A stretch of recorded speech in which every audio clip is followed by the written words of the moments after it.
Ya udah aku ikut deh. Kamu ikut? Oke. Berteman bagai ular, berharap jadi kupu-kupu. Kini kita melangkah berjauh-jauhan. Kau jauhi diriku karena sesuatu. Mungkin ku terlalu bertingkah kejauhan, namun itu karena ku sayang. Persahabatan bagai kepompong, mengubah ular menjadi kupu-kupu. Persahabatan bagai kepompong, hal yang tak mudah. Iya, makasih ya Kak.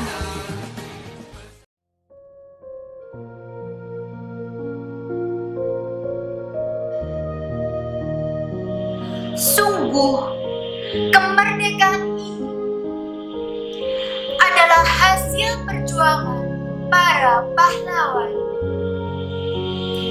Tentunya atas izin Allah. Setiap darah yang ditumpahkan, setiap keringat yang diteteskan, tidak lain hanyalah untuk memerdekakan tanah air kita, Indonesia. Oh pahlawanku, engkau telah mengerahkan segala harta, tenaga, serta pikirmu demi memerdekakan tanah air kita. Engkau rela merelah letih dan bertumpah darah agar bangsa ini dapat menikmati kehidupan yang damai.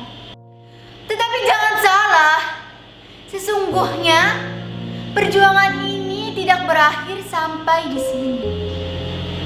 Kita sebagai para penerus bangsa hendaknya ikut berjuang selayaknya para pahlawan. Kini, apa yang kalian lakukan? Inikah kemerdekaan yang dulu diperjuangkan? Inikah?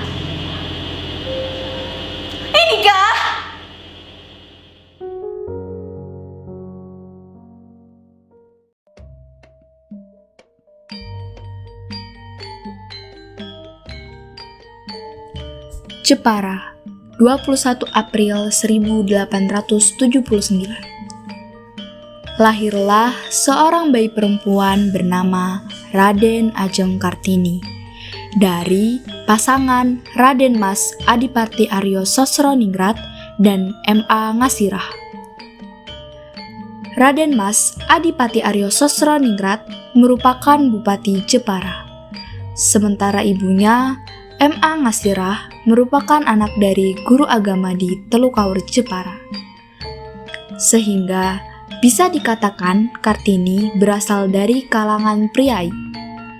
Dulu, masyarakat Jawa masih memegang adat feodal Jawa, di mana kedudukan wanita masih dipandang sebelah mata. Karena dilahirkan dalam keluarga priai, ayah Kartini bisa menyekolahkan semua anaknya ke sekolah milik pemerintah Belanda. Saat Kartini berusia 6 tahun, Kartini termasuk siswa yang paling maju dan cerdas di sekolahnya, yakni ILS. Namun, meskipun Kartini seorang anak priai dan cerdas, cerita hidupnya tak mudah begitu saja. Karena Kartini masihlah wanita Jawa biasa.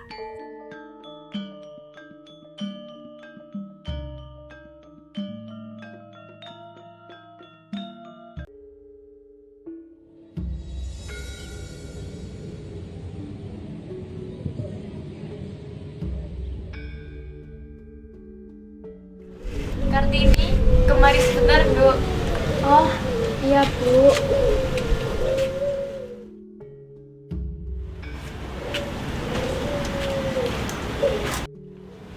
Dok, kamu kan sudah mulai memasuki masa remaja. Iya Bu, kenapa? Kalau Ibu perhatikan, Kamu suka sekali belajar. Kalau putus sekolah, bagaimana? Mengapa ibu berbicara demikian? Maksudnya apa, Bu? Bu, keluarga kita masih memegang adat feodal Jawa. Ada banyak tradisi yang harus kita lakukan. Salah satunya tradisi pingitan. Pingitan. Pingitan itu apa, Bu? Adat Jawa di mana wanita yang memasuki usia remaja mulai mengasingkan diri di dalam rumah sampai ada lelaki yang menikahinya. Apa kamu keberatan, Bu? Haruskah, Bu?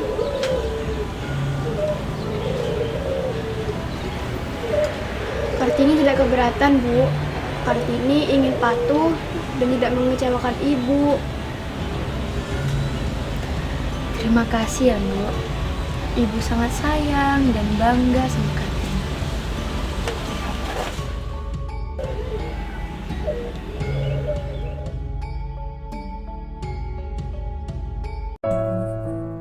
Kartini pun hanya bisa menangis di dalam kamar karena merasa tidak bebas dan harus meninggalkan seluruh kegiatan di luar rumah, termasuk bersekolah.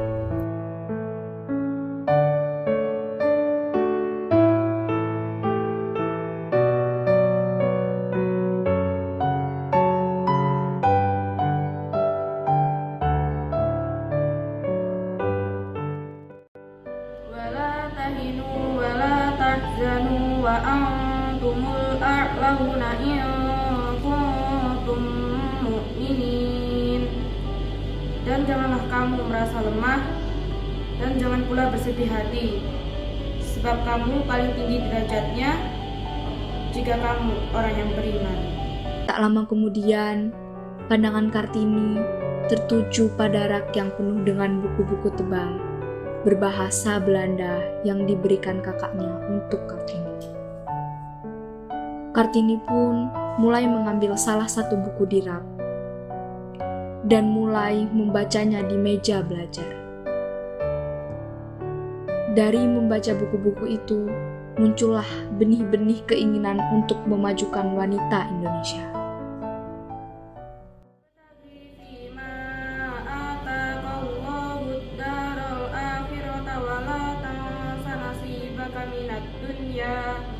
Nasibaka minad dunya wa ahsin kama ahsanallahu ilaika wa la tabghil fasada fil ard innallaha la yuhibbul mufsidin. Dan carilah pahala negeri akhirat dengan apa yang telah dianugerahkan Allah kepadamu. Tetapi janganlah kamu lupakan bagianmu di dunia dan berbuat baiklah kepada orang lain sebagaimana Allah telah berbuat baik kepadamu. Dan janganlah kamu berbuat kerusakan di bumi, sungguh Allah tidak menyukai orang yang berbuat kerusakan. Masa pingitan Kartini berlangsung selama 4 tahun lamanya. 12 November 1903. Setelah masa pingitan Kartini selesai, Kartini pun mulai mengirimkan surat ke majalah Belanda. Hal itu membuat Kartini menjadi terkenal. Beberapa tahun kemudian, Kartini mulai mengirimkan surat ke sahabatnya yaitu Stella dari Belanda. Surat pertamanya berisikan suasana perkenalan dan gagasan emansipasi. Sudah lama sekali Kartini menginginkan kebebasan. Sebagai perempuan, dia merasa terkekang. Titik terang hanyalah saat Kartini bisa membaca buku dan menuliskan surat. Kartini juga menuliskan tentang ketimpangan dan ketidaksetaraan pendidikan wanita di Indonesia. Mereka saling bertukar pikiran, sampai Kartini menemukan satu faktor yang dapat mengubah derajat wanita-wanita Indonesia, yaitu melalui pendidikan. Beberapa tahun kemudian, I.R. Van Kool memberikan kabar Kartini mendapatkan beasiswa untuk belajar di Belanda. Mendengar kabar itu, Kartini merasa sangat senang. Di sisi lain, Kartini sedih. Ibu Kartini sedang sakit. Sahabatnya Rosa juga mendengar berita itu. Rosa datang menemui Kartini. Kamu sangat ingin pergi ke Belanda? Tentu, itu adalah impianku. Mempertimbangkan kondisi ibumu yang sedang sakit. Benar. Aku lupa jika ibu sedang sakit. Kamu lebih memilih beasiswa dan pergi meninggalkan ibumu. Saranku, mending kamu sekolah di Batavia saja. Di sana kamu dapat menemukan hal yang kamu sukai juga. Tapi belajar di Belanda itu impian terbesarku. Terserah kamu saja. Jika itu pilihanmu, maka aku tak akan memaksa. Kartini memutuskan untuk tidak mengambil beasiswa itu dan memilih untuk sekolah di Batavia saja, sesuai dengan saran sahabatnya, Rosa. Pada waktu itu, Kartini tidak putus asa dan tetap melanjutkan kegiatannya di tempat tinggalnya, Jepara. يا بني يذهبوا فتحسسوا من يوسف وأخيه ولا تيأسوا من روح الله إنه لا ييأس من روح الله إلا القوم الكافرون. Wahai anak-anakku, pergilah kamu, carilah berita tentang Yusuf dan saudaranya dan jangan kamu berputus asa dari rahmat Allah. Sesungguhnya yang berputus asa dari rahmat Allah hanyalah orang-orang yang kafir. Semarang 1912. Kartini melampiaskan semangat belajarnya dengan mendirikan sekolah di lingkungan pendopo untuk anak-anak Indonesia yang tidak memiliki kesempatan untuk bersekolah. Man ya'mal mithqala dzarratin khairan yarah wa man ya'mal mithqala dzarratin syarran yarah. Maka barang siapa mengerjakan kebaikan seberat zarah, niscaya dia akan melihat balasannya. Dan barang siapa mengerjakan kejahatan seberat zarah, niscaya dia akan melihat balasannya. Iya, makasih ya, Pak. Emang kita mau bikin karya apa sih? Karya bertema kemerdekaan. Oh, emangnya mau tema apa? Kita kan membuat film bertema Kartini. Oh, Kartini. Iya. Indonesia merah darahku, putih tulang